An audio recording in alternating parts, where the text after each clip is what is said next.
Di sini set atas. Ini kemarin udah kayaknya. Iya, sekarang bawahnya. Oh, bawahnya, oke, Ini, benar. ini. Wa Oh istazawaja. iya, Pantul set. oke. Bismillah. Assalamualaikum warahmatullahi wabarakatuh. Waalaikumsalam warahmatullahi wabarakatuh. Innalhamdulillahi nahmaduhu, nasta'inuhu, nastaghfiruh. Wa na'udzu billahi min syururi anfusina wa min sayyiati a'malina. Innahu man yahdihillahu fala mudhillalah wa man yudlil fala hadiyalah. Asyhadu an la ilaha illallah wahdahu la syarikalah. Wa asyhadu anna Muhammadan abduhu wa rasuluh. Sallallahu alaihi wa ala alihi wa ashabihi wa man wala. Wa la hawla wa la quwata illa billah.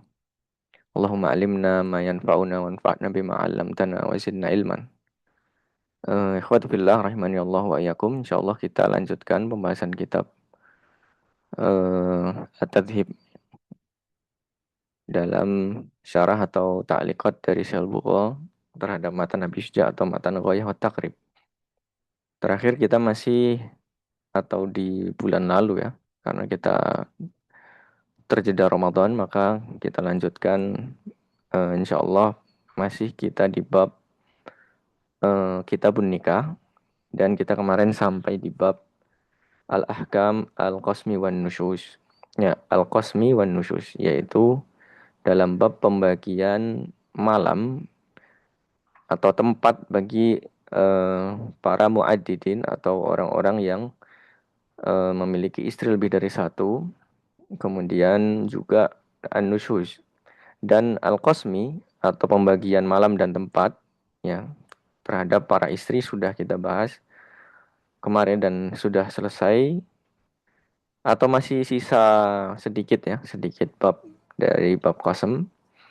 Kemudian kita nanti masuk ke bab nusyuz. Baik, berkata al-musannif rahimahullah Imam Abu Syuja mengatakan wa idza tazawwaja jadidatan khassaha bi sab'i layalin in kanat bikran. Ya. Wa idza tazawwaja jadidatan.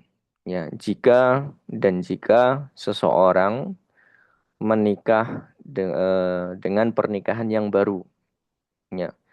Baik di sini eh, nikahnya dengan perempuan merdeka atau dengan budak atau dia adalah istri sebelumnya yang dulu yang pernah dicerai gitu ya atau pernah dikhuluk misalnya kemudian dia nikah lagi nah ini apa namanya maka tetap ditaksis hatman hatman itu secara wajibnya idza tazawwaja jadidatan khassaha hatman maksudnya wajib mengkhususkannya ya bagi siapa ini bisa ba'ilayalin in kanat bikron nah kalau tadi kan yang Anda contohkan itu, misalnya dia sudah pernah menikah dengan dia terus diulang lagi nikahnya, maka itu tentu bukan bikr ya. Ya, di sini yang disebut yang pertama dengan 7 malam kalau istrinya itu bikron ya. Jadi bikr itu adalah perempuan yang belum pernah nikah ya, atau perawan bahasa kita. Tapi kalau sayyiban, nah atau dia sudah pernah nikah ya, atau pernah apa namanya melakukan hubungan suami istri yang pernah nikahnya atau zawat secara umum wa bisalasin ingkanat sayyiban ya maka kalau dia sayyib ya dia sayyib atau dia bukan perawan maka bisalasin dengan apa namanya dengan 3 hari ya jadi pengertian bikr itu adalah sabako laha azawat ya wanita apa sayyib itu adalah perempuan yang pernah menikah. Ya, jadi seperti itu ya. Jadi kalau seandainya istri berikutnya itu adalah istri yang perawan, maka harus diberikan 7 hari, ya 7 hari, dan ini harus berurutan, tidak boleh terpisah-pisah, ya. Nah, kemudian baru sisa dari 7 hari itu tidak dikodok. Jadi misalnya dia beristri dengan istri baru, gitu ya. Jadi istri lamanya ditinggal 7 hari, kemudian tidak dikodok tuh. Jadi bagian istri yang pertama tidak dikodok. Jadi langsung lanjut gantian. Istri pertama, kemudian hari berikutnya istri kedua dan seterusnya. Jadi dikhususkan 7 hari, ya, atau 7 malam di sini. Ya, kalau seandainya istri barunya itu adalah thayyib atau yang perempuan yang sudah menikah atau sudah pernah menikah atau janda seperti bahasa kita, maka dia hanya dikhususkan 3 hari. Dan ini mutawaliyat. Ya, mutawaliyat itu harus berurutan. Kalau seandainya dia tidak berurutan, misalnya 7 hari tapi pisah nih, 1 hari kemudian dia nggak di situ, gitu ya. Kemudian ke situ lagi hari yang berikutnya dan seterusnya. Maka pisah-pisah seperti itu maka tidak sah. Nah, misalnya dia punya istri satu, istri lama, kemudian yang kedua adalah istri baru. Kemudian dia tidak melakukan mabit atau dia menginap di tempat istri yang kedua itu selama 7 hari berturut-turut. Kemudian dia apa namanya jeda-jeda atau dia jeda dengan apa namanya dengan tidak tidur di sana, misalnya 1 hari di istri yang baru tadi, kemudian dia tidak tidur di sana, kemudian tidur lagi, kemudian tidak tidur di sana. Nah, maka tidak dianggap seperti itu ya. Hitungannya maka tidak dianggap, maka tetap harus dari awal lagi 7 hari. Nah, kemudian setelah 7 hari baru hitungannya normal tuh. Kemudian ke istri yang pertama misalnya. Nah, kemudian jatah istri yang kedua, istri yang baru tadi karena tadi dia sudah tidur di rumah istri yang kedua tadi terpisah-pisah tadi, misalnya terpisah-pisahnya itu ada 3 hari ya. Misalnya gini, anak kasih contoh. Misalnya laki-laki punya istri sudah menikah. Kemudian dia menikah lagi dengan perawan. Kemudian malam pertama dia tidur di situ, di tempat perawan itu. Malam kedua dia pergi. Ya, malam ketiga dia balik lagi. Malam keempat dia pergi. Malam keenam dia balik lagi. Nah, kemudian habis itu dia apa namanya pergi lagi misalnya gitu ya. Jadi 3 hari terpisah-pisah tuh. Nah, kemudian dia tanya sama seorang yang alim gitu. Apakah apa namanya taksis saya dengan 7 hari ini dianggap sudah 3 hari karena saya biasanya jawabannya tidak. Dia harus apa mutawaliyat, harus berturut-turut. Berarti bagaimana caranya? Kembali lagi ke istri yang perawan atau istri kedua, di situ selama 7 hari, kemudian setelah selesai 7 hari baru ke istri yang kedua. Nah, istri yang kedua kan itu memang bagiannya ya, bagiannya karena kan ganti-gantian kalau istrinya cuma dua. Pas istri yang kedua, kemudian apa pas jatah istri kedua kan tadi istri pertama nih balik ke istri pertama. Oke, kemudian besoknya kan jatah istri kedua. Maka jatah istri kedua itu diberikan kepada jatah istri pertama sebagai kodok karena dia sudah 3 hari yang tidak berturut-turut tadi itu. Lagi, kemudian jatah istri pertama lagi. Kemudian jatah istri kedua dikodok lagi balik istri pertama lagi. Jadi tidak tidak ke tempat istri eh, yang kedua dulu karena dia sudah di apa namanya dimabiti itu selama terpisah-pisah selama 3 hari. Nah, setelah selesai kodoknya baru nanti hitungannya normal. Jadi 1 hari di sini, 1 hari di sana. Seperti itu ya. Nah, kalau tiga, ya sama seperti itu. Berarti yang dikodok adalah harinya. Siapa hari yang ditinggalkan, maka dia dikodok. Ya, misalnya hari A, hari satu yang ditinggal A, berarti ya dikodok di A. Hari B yang hari kedua, harinya B ditinggal, ya, maka itu yang dikodok dan seterusnya. Seperti itu ya. Seperti yang sudah saya terangkan di pertemuan yang telah lalu. Ya, cara apa namanya membagi malamnya. Ya, secara umum seperti itu. Ya, kemudian bahkan eh, tidak hanya mutawaliyat. Mutawaliyat itu harus berurutan. Ya, bahkan kata Imam Al-Haytami, beliau mengatakannya, dan juga Al-Khatib Asy-Syirbi beliau mengatakan bahwa ketika dia tinggal di istri yang kedua tadi, yang perempuan, yang perawan tadi, itu dia muskitun li sholatil jama'atil lailiyah. Jadi bahkan sholat jamaah pada malam hari itu gugur. Ya. Maksudnya gugur kalau seandainya si istrinya itu tidak mengizinkan suaminya keluar, maka tidak boleh keluar. Ya, maka tetap di rumah. Ya, bahkan ada sebagian yang lain mengatakan bal qala, sebagian mengatakan qala al-akhar hatta al-jum'ah. Yang berkatakan ulama yang lainnya ada yang mengatakan sampai sholat Jumat pun seandainya istrinya takut ditinggal misalnya atau nggak boleh sama istrinya maka apa? Maka tidak sholat gitu ya. Tapi itu pendapat yang ini ya, apa namanya, yang ekstrim gitu ya. Jadi apa namanya? Bahkan yuhram illa idza radiyat. Ya, perkataan Imam Bajuri ya. Yuhram illa idza radiyat. Bahkan haram kalau kecuali kalau dia ridho. Dan seterusnya. Tapi intinya bahwa mengkhususkan malam di tempat istri yang kedua itu penting sekali. Ya, wajib atau hukumnya adalah wajib dan itu sangat penting bahkan dia bisa menggugurkan sholat-sholat jamaah tadi. Baik. Kemudian, kemudian kita cek catatan kaki nomor satu ya. Eh Rawa atau Ruwiya Al-Bukhari diriwayatkan oleh Al-Imam Al-Bukhari wa Muslim dan Imam Muslim an Anas dari Anas bin Malik radhiyallahu taala anhu qala beliau mengatakan minas sunnati idza tazawwaja al-bikra ala sayyibi wa aqama indaha sab'an thumma qasama wa idza tazawwaja sayyiba aqama indaha salasan thumma qasama qala Abu Qilabah lau syi'tu laqultu inna Anasan radhiyallahu anhu rafa'ahu ila Nabi sallallahu alaihi wasallam. Ya.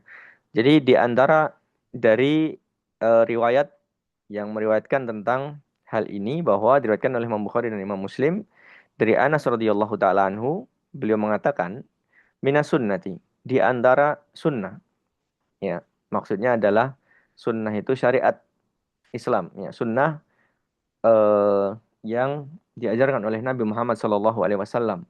Idza tazawwajal bikra, ya. Kalau seseorang itu menikahi perawan ala sayyibi. Ala sayyib maksudnya adalah pernikahan kedua. Ya, sayyib yang disebut di sini adalah istri pertama. Aqama indah. Ya, tentu begitu ya. Kalau seandainya istri yang dinikahi perawan itu adalah istri pertama ya nggak perlu dibahas karena pembahasannya hanya apa? Ya hanya di situ saja, tidak, bukan pembahasan kosem, bukan bab kita. Tapi kalau kalau dia apa namanya? Ya dia pasti tidur sama istri itu akan terus-terusan gitu ya.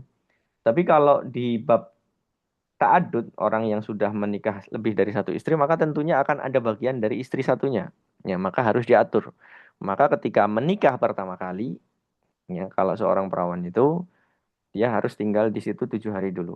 Indaha sabaan summa qasam. Ya, tinggal di sana 7 hari. Kemudian baru membagi. Ya, baik pembagian kepada 2 istri ataupun 3 istri atau 4 istri. Ya, ya kalau 4 istri seperti yang sudah kita jelaskan sebelumnya. Ya, jadi tinggal urutan aja nanti. Istri pertama, kedua, ketiga, kemudian yang terakhir, yang keempat, yang baru.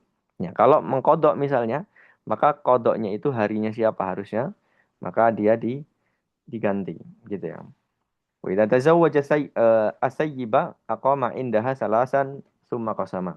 Ya, kalau seandainya seseorang itu menikahi janda, maka tinggal di rumahnya itu selama 3 hari, kemudian baru mulai kosam atau mulai membagi. Ya, seperti yang saya sebutkan juga di dar sebelumnya bahwa prinsipnya adalah ketika salah satu istri itu kita sudah nginap di sana, maka istri yang lain juga berhak. Gitu ya. Jadi kalau misalnya istri pertama kita punya 4 istri, ya kita sudah nginap di salah satu istri itu, maka 3 istri yang lainnya juga wajib diinapi di situ. Tapi kalau seandainya kita sudah selesai empat-empatnya, atau kita belum sama sekali empat-empatnya, maka boleh mau pilih, mau mulai tidur di tempat istri atau tidur di masjid misalnya. Tapi kalau sudah tidur di salah satu tempat istri kita, maka sisa istri kita wajib harus juga ditempati mabitnya di situ. Qala Abu Qilabah, berkata Abu Qilabah, lau syi'tu, ya, kalau seandainya saya mau, lakul tuh, saya akan mengatakan, inna Anasan, sesungguhnya Anas radhiyallahu taala anhu rafa'ahu ila Nabi sallallahu alaihi wasallam. Ya.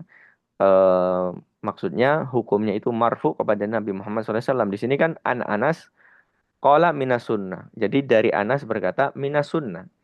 Ya, maksudnya Abu Kilabah adalah kalau seandainya sahabi mengatakan minas sunnati, ya, maka itu hukumnya hukum marfu kepada Nabi Muhammad SAW. Kalau mau saya katakan apa namanya hukumnya itu marfu, ya. Kalau mau untuk menguatkan itu, tapi kita kita sudah tahu bahwa kalau dikatakan para sahabat mengatakan minas sunnati berarti hukumnya adalah hukum marfu kepada Nabi Muhammad SAW, bukan mauquf kepada sahabi saja, ya, bukan berhenti kepada sahabi saja, tapi ini adalah hukum yang naik derajatnya menjadi sunnah atau menjadi seperti apa yang disabdakan Nabi Muhammad SAW.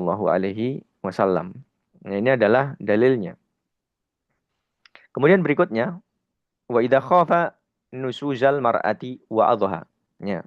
Sekarang bahasannya beda lagi. Kita masuk ke bab nusuz, bab berikutnya. Ya, tadi bab qasam, sekarang nusuz. Kalau seseorang itu takut nusuzal mar'ah, ya. Di sini dikatakan khafa nusuzal mar'ah. Ya.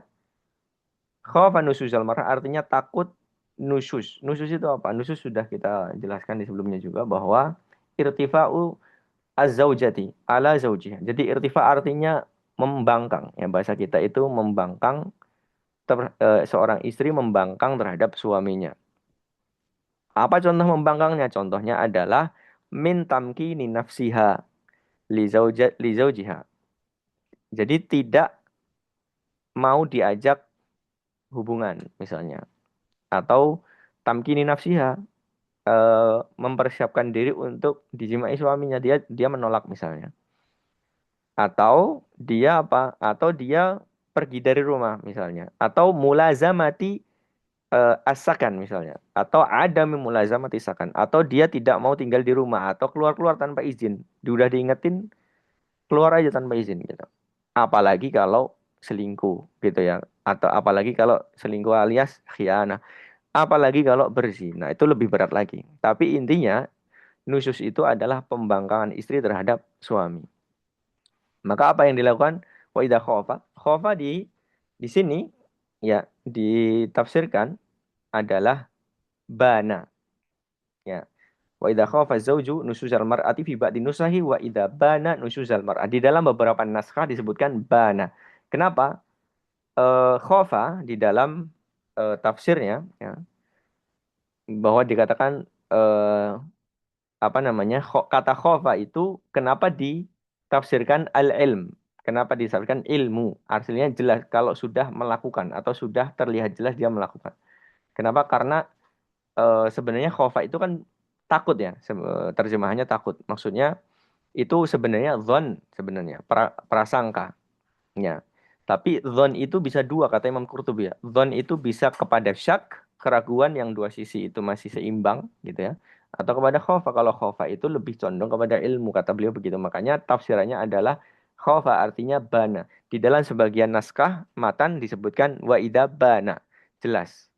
Nusyuzal mar'ati. Sudah nampak jelas pembangkangan seorang istri yang seperti saya sebutkan tadi contohnya, maka wa'adhoha, maka dia menasihatinya. Nah, di sini Al-Imam Abu Syuja memilih pendapat yang tidak mu'tamad atau khilaful mu'tamad atau pendapat yang dhaif. Beliau mengurutkan, ya, mengurutkan perempuan ketika nusyuz.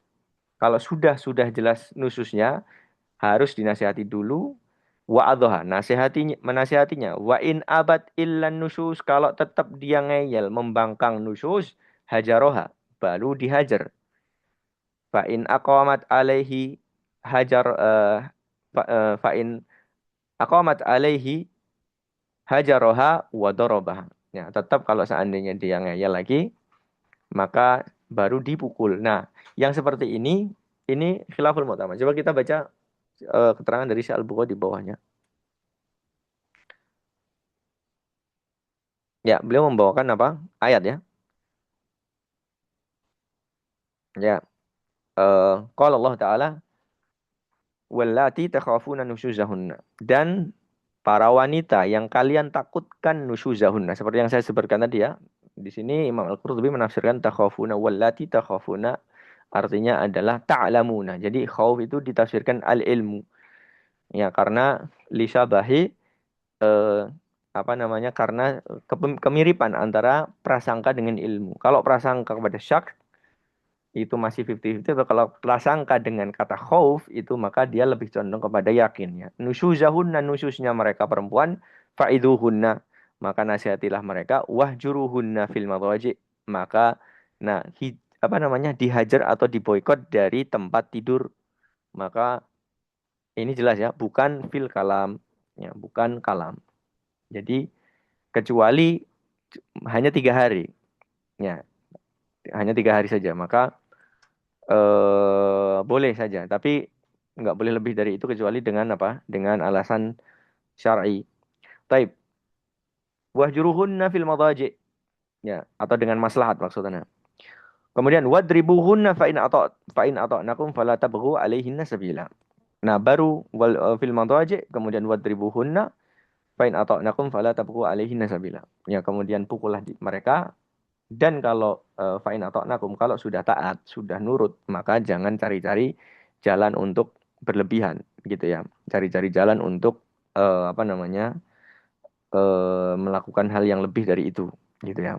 Ya, beliau mengatakan nusuzahunna isyanuhunna wa tarfa wa tarfa wa tarafu'uhunna. Ya, isyanuhunna wa tarafu'uhunna. Jadi isyan artinya maksiat. Seorang istri bermaksiat pada suami, maksudnya nggak nurut.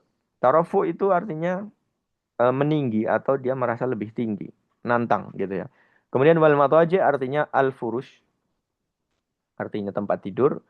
Wahajruha an yuliha dhahrahu wala yukallimuha wala yukallimuha fala tabgha an yuliya dhahrahu, ya, ya, ayyuliya dhahrahu wala yukallimuha. Ya, di sini hajar itu adalah eh, dia membalikkan punggung.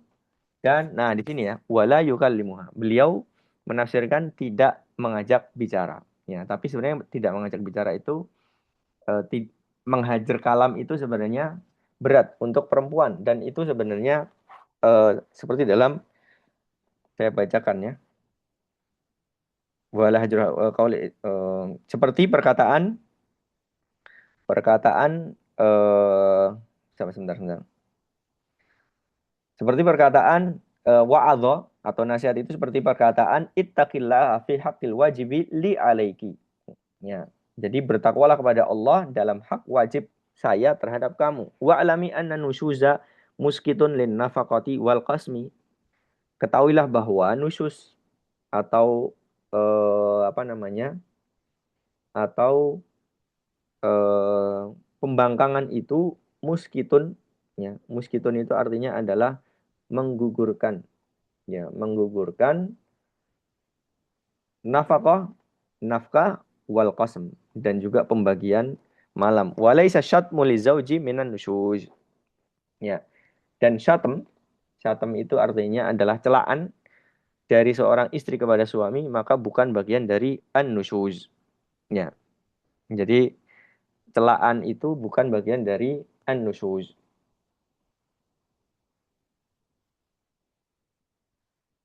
Ya, tadi saya mau carikan perkataan beliau tentang hajruha bil kalam ya. Ini saya bacakan dari kitab Fathul Qari. Beliau mengatakan begini. Ibnu Qasim beliau mengatakan begini. Fala yudhaji'uha fihi.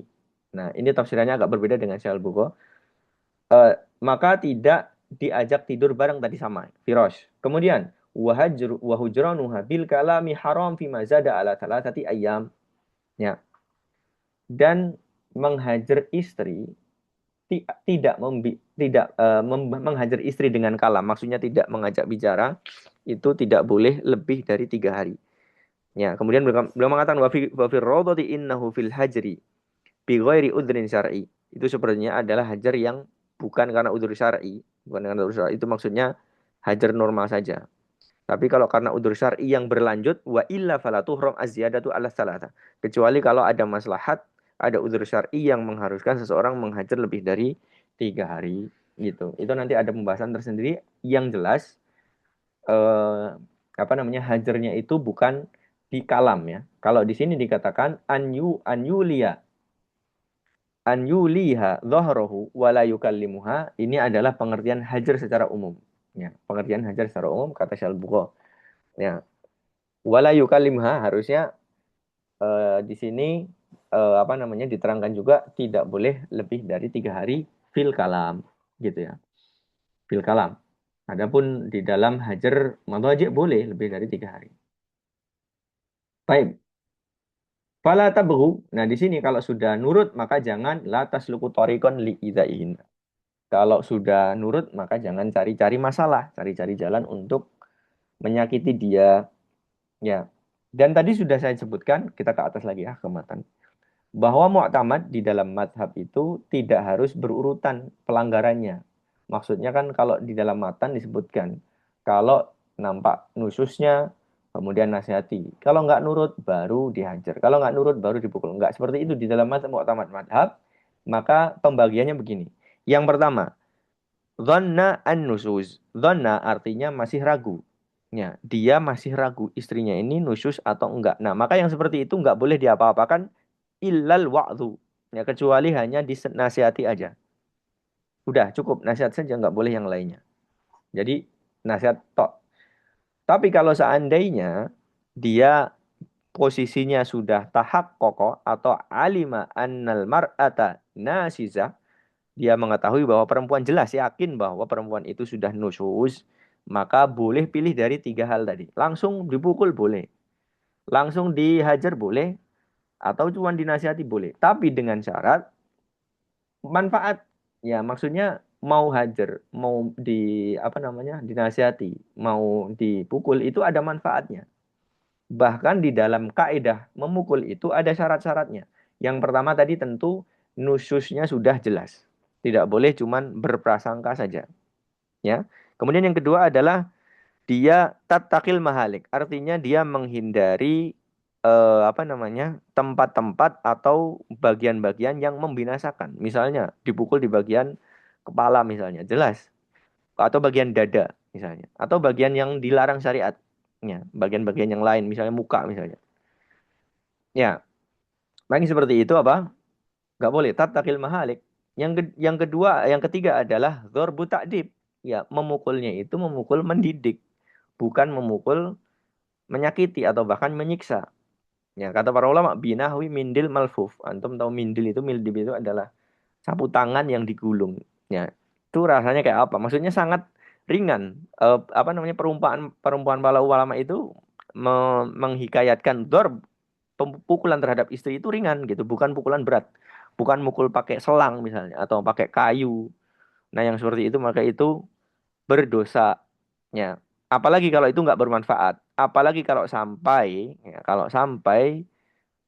membuat cacat misalnya atau membuat luka, maka itu bisa diangkat kepada perkaranya kepada qadhi. Bahkan bisa bisa bisa apa namanya? Bisa sampai pada derajat kisos nanti kalau seandainya qadhinya menghukumi bahwa itu sudah salah, sudah kelewatan gitu ya. Yang berikutnya adalah ya, jadi dorbunya dorbu takdib, tidak boleh ghairu mubarrih, tidak boleh melukai gitu. Kemudian ghalabat dzanni anna dzarba mufid. Ya, dia meyakini bahwa pukulan itu akan bermanfaat, bukan orang-orang yang memang keras kepala. Ya, keras kepala mau dipukul kayak apa juga dia nekat atau dia ngeyel. Maka seperti itu tidak bermanfaat pukulan bagi si perempuan tadi itu. Gitu ya. Ya, bahkan mukul istri itu apa namanya?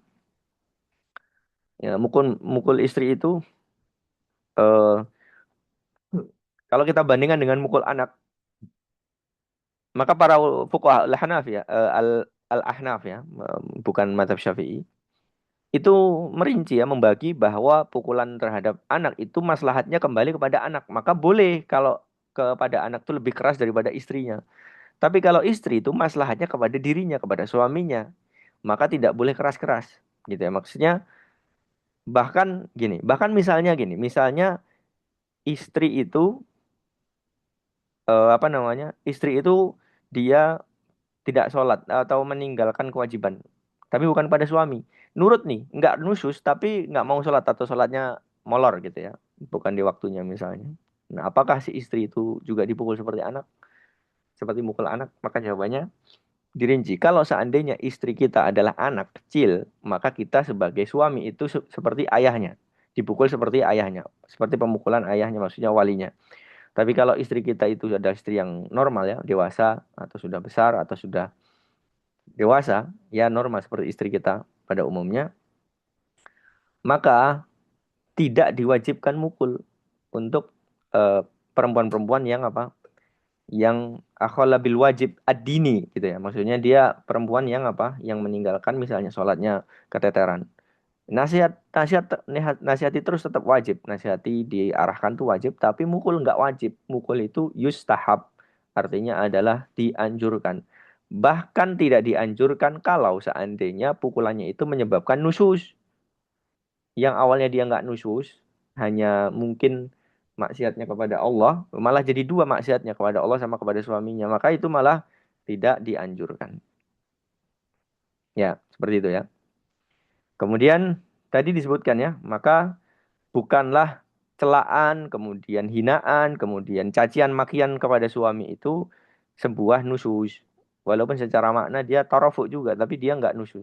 Kenapa? Karena perempuan itu tabiatnya memang seperti itu. Mulutnya apa namanya? Mungkin mulutnya tajam gitu ya. Apalagi kalau dalam kondisi-kondisi tertentu. Ya, tidak tidak perlu diangkat ke hakim, ke qadhi. Ya. Seorang hakim juga ketika dikatakan seperti itu ya sudah suruh pulang, nggak usah dihukumin. Ya. Jadi kata Ibnu Qasim Al-Ghazi beliau mengatakannya bal tustahaqqu bih ta'dib. Cuman dikasih adab saja. Minaz zauji dari suami wala yarfa'uha ilal qadhi dan tidak mengangkatnya kepada qadhi. Ya. Bahkan dalam hadis yang dalam Ihya ya Lirok yang mentaifkan hadis itu. Jadi apa namanya perempuan yang baik itu adalah ya. Jadi masalul mar'ati sholihati fin nisa ya. Kama salil ghurabil a'sam baina mi'ati ghurab. Ya. Perumpamaan perempuan yang baik itu maksudnya adalah perempuan yang solihah atau perempuan yang mulutnya tidak apa namanya tidak jelek misalnya gitu ya atau solihah itu kama salil ghurabil a'sam baina mi'atil ghurab seperti apa ghurabil a'sam ya seperti apa namanya ghurab itu gagak yang aksom aksom itu warnanya putih atau salah satu jenisnya berwarna putih di antara 100 gagak maksudnya jarang tidak tidak banyak ini hadisnya dhaif ya di dalam Ihya kalau tidak salah. Baik kita lanjutkan. Wa in aqamat alaihi hajra wa darabaha nomor 2 kita geser ke bawah boleh. Tadi sudah kita baca belum? Afwan. Udah ya, Afwan kita naik Ah, lagi. udah Ustaz. Afwan, Afwan. Wa yaskutun bin nusuzi qasmuha wa nafaqatuha ini tadi sudah kita jelaskan. Baik, insya Allah mungkin cukup ya sampai sini. Insya Allah untuk faslun wal khul'u jaizun itu insya Allah kita bahas di pertemuan berikutnya. Saya kembalikan ke Aksul Karnain. Tafadhal. Baik, Ustaz, jazakallah khairan, Ustaz. Mungkin dari teman-teman ada yang mau ditanya, tafadhol kalau ada mau yang ditanyakan, dipersilakan.